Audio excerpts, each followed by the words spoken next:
ও পৃথিবীর নারী জাতি, আমি তোমাদেরকেই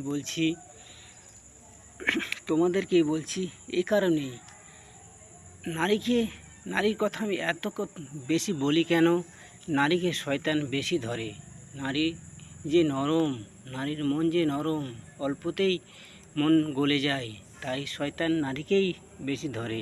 তাই আল্লাহ সুবহানাহু ওয়া তাআলা বললেন কি, নারীর জন্য একটা মাথা থাকবে, হয় বাপ থাকবে, নাহলে বড় ভাই থাকবে, তারা না হলে তার স্বামী থাকবে, সবশেষ তার স্বামী থাকবে।